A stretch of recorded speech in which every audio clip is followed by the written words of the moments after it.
Welcome to the Socialize Strategy, September 17th, 2024. And this Tuesday, I am changing things up. And I will be changing things up this week and likely next Tuesday as well. The reason being that we like the trends to be very timely. And I'm recording this episode in advance because as you're listening to it, I'm living on a sailboat in Tahiti on vacation. I'm so excited as I'm recording this now and I'm not yet there. But when you're listening to it, we will be in full sailing swing. So some of my content will probably be coming from a sailboat.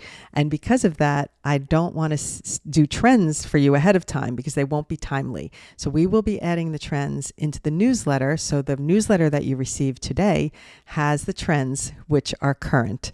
But this recording, I don't know them yet because I can't predict the future. So instead of reviewing the trends, I'm going to take you through some original content ideas and I'm going to cover another topic, which I'm excited to talk about. All right, first, let's get to the 3 original content ideas for this week. One of them is timely because it's the 21st night of September. And I think I reminded you of this in the beginning of the month, but this is it. This is your last reminder that you can use that audio, which is linked in the newsletter today, and you can grab that song and make a nice epic video about the 21st of September, because this is the song that will be trending on that day. And every year when these significant days come with the songs that are specifically for a day, I want to make sure you are in the loop. So that's the first one. The next one is to do a fall activities one.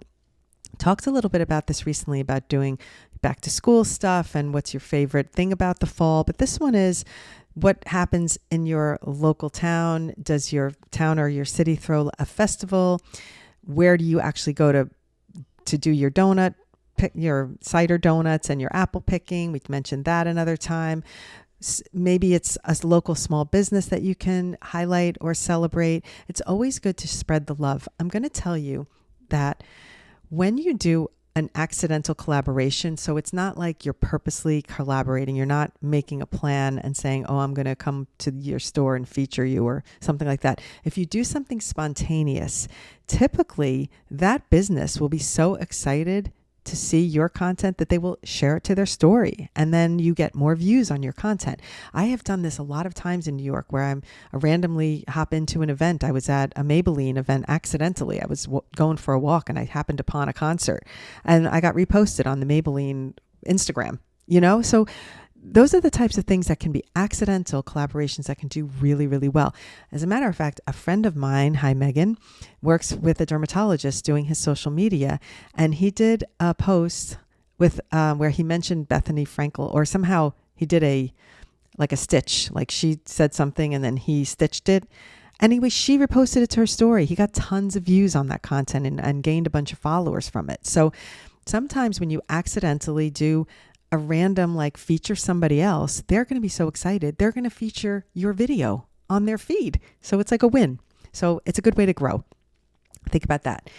And then the last idea is thinking about the app you use the most. And I'm not talking about your social media app, but there must be something on your smartphone that you use a lot. And mine for a while there was Genius Scan. I was so excited to tell people about Genius Scan because I was like, you can scan things. This is so amazing, And I was like a big promoter of Genius Scan. As a matter of fact, a dentist that I worked with on a project still remembers me for that. She actually says, I still use Genius Scan because when I showed her how to scan something, she was so excited. She said it was like her go-to school thing for her kids' papers and things. She was so excited. So what is your favorite app? Share the app that you use. And you can even niche this video if you're a travel influencer, to make it your favorite travel app that you recommend to people or whatever. So think about it. Yeah, I can actually do the same for mine. What would be my favorite edit app or my favorite a Canva type app where I do graphics. So share something that makes sense or just share something random that's an app that you love. In the newsletter today, there definitely will be a tutorial in it. I don't know which one's going in there yet because I probably haven't made it as of recording this right now, but there will be some tutorials for you. So hopefully you saw the newsletter. But now let me get into what the topic is that I want to talk about for today to replace the trends. And that is formatting your content. I'm so pumped to talk about this because in production, I have found that when I'm on sets now and I'm working with people, the film people I work with don't even understand necessarily how to format content for social media. I think that somehow I have landed in a sweet spot in my industry. I mean, I know there's people that know how to do it, obviously, but somebody who has so much experience at social media, but I'm still in that production world, that proper film TV production world, that I bring something to the party every time on these shoots where I find myself showing cameramen on my phone.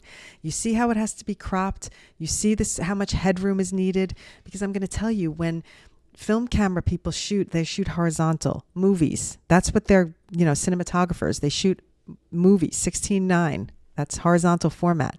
So they are used to, if you're watching this and not viewing it on, if you're watching this and not listening, you can see, I'm not even in the center, but my headroom, I'm leaving enough headroom so that when I cut this, typically a film guy would frame it like this. Hold on, much closer I'm taking take the microphone with me.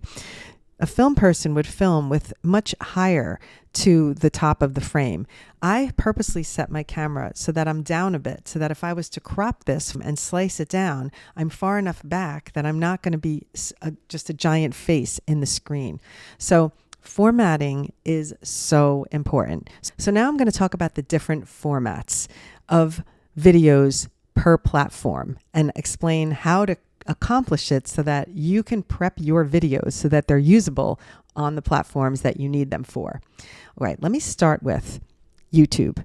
So you shoot a YouTube video. Usually it's a widescreen 16:9 video, horizontal format. And the thing is, if you're someone who wants to use and repurpose that same content for TikTok, for Instagram, you've got to shoot much wider than you normally would. You've got to push the camera back further away from you than you think.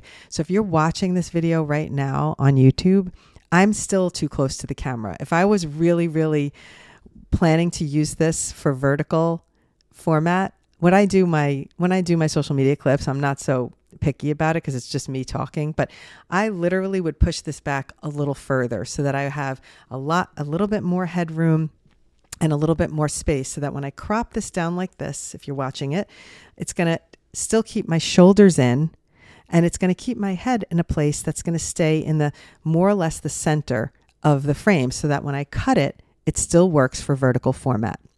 All right, so now let me talk about the TikTok format versus Facebook and Instagram format. TikTok is always full vertical screen. You're never scrolling on TikTok and seeing only part of the phone. You're always seeing the whole phone top to bottom. 9:16, opposite of 16:9, right? It's 9:16 versus 16:9, the long ways. So it's vertical. So TikTok, to me, very simple. You're not going to really lose anything.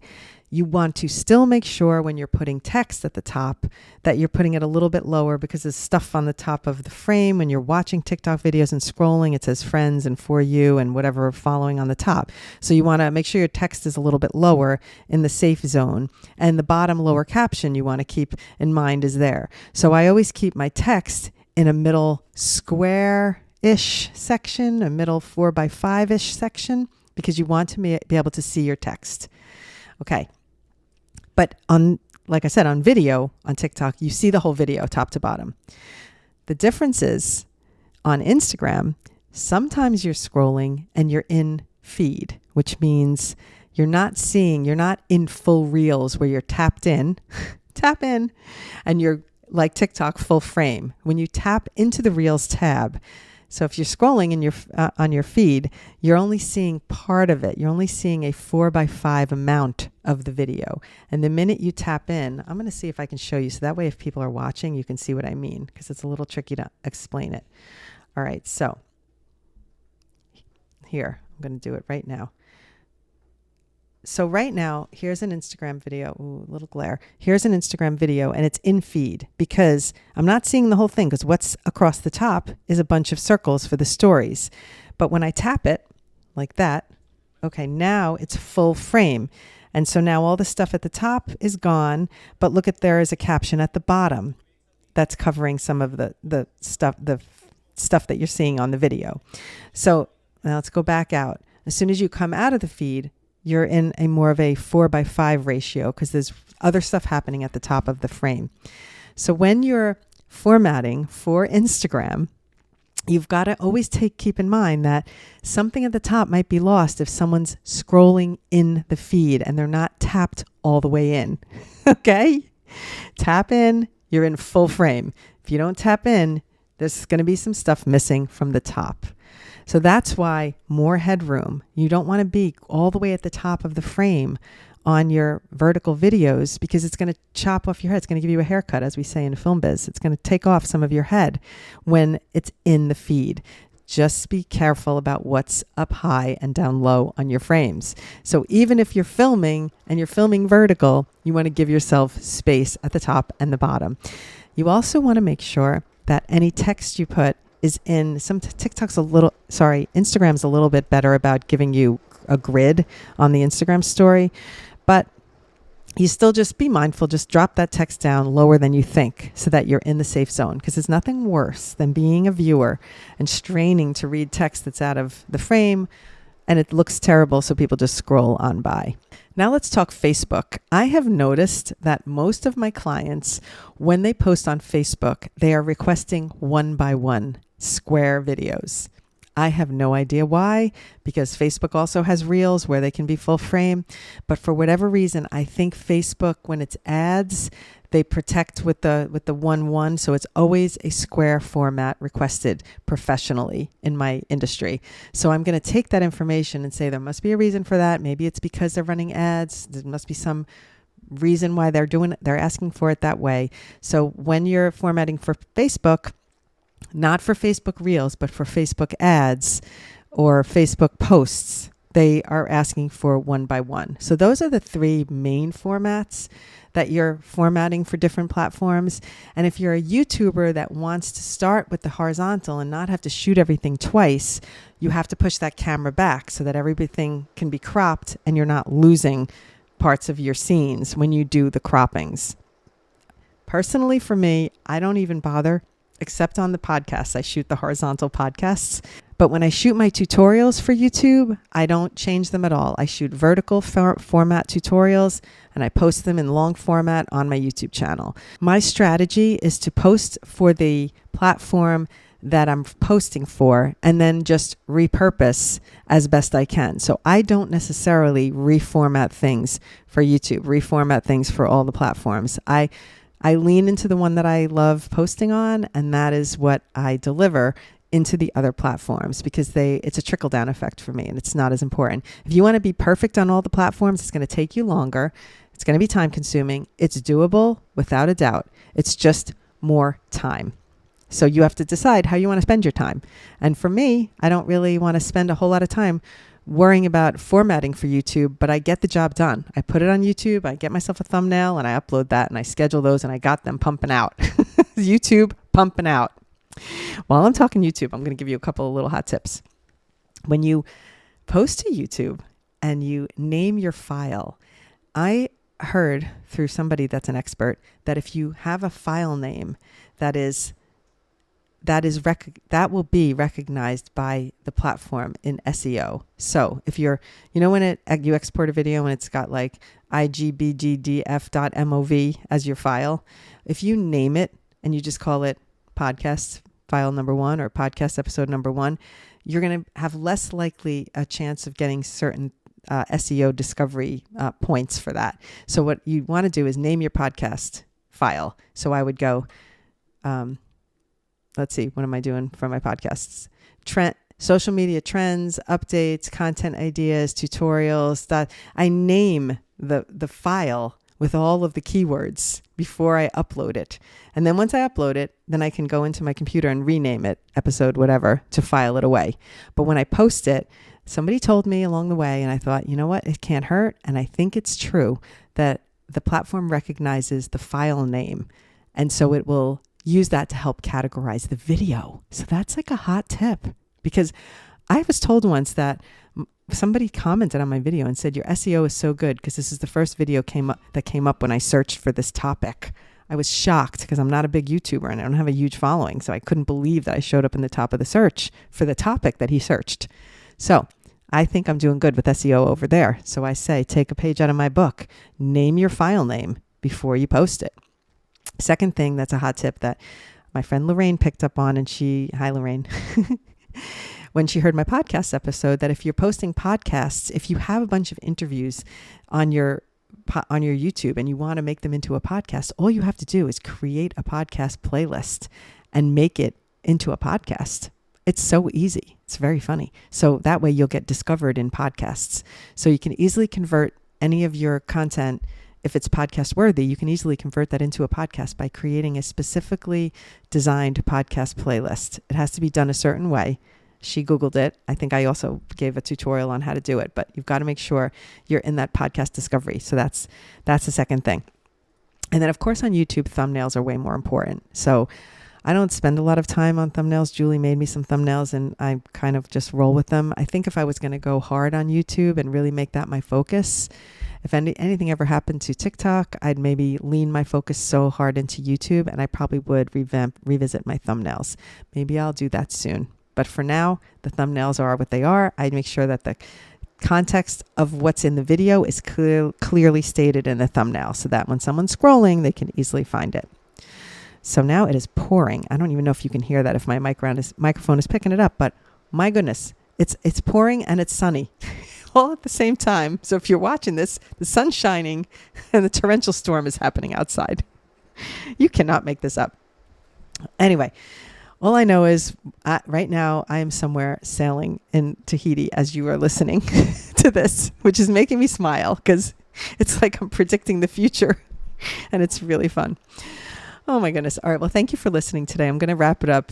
I'm going to wrap it up early because I didn't have the trends and I did want to just talk a little bit about YouTube. What we have coming up in the next episode is going to be a hot one. So please come back and listen on Friday because I'm going to talk about social media etiquette. And believe me, people need this. I'm saying it slowly because I have friends who are millennials, young people. They don't know basic social media etiquette things. I was baffled by a few things recently, and I'm like, that's what prompted me to actually want to do it as a topic. I told Julie, I'm like, listen, we got to do a newsletter about social media etiquette after this such and thing happened to me. And people don't even mean to do anything mean. They just don't have basic social media etiquette. So we're going to cover it. So come back on Friday. I'll see you then. I'll still be on a sailboat, but it will be recorded and it'll be ready for you on Friday. And isn't this fun? And if you are not following me on Instagram, you should be, because this week I'm sure I'm going to be posting a lot of Instagram stories from the boat, maybe some TikToks too. All right. Thanks for listening. I'll see you on Friday. Bye.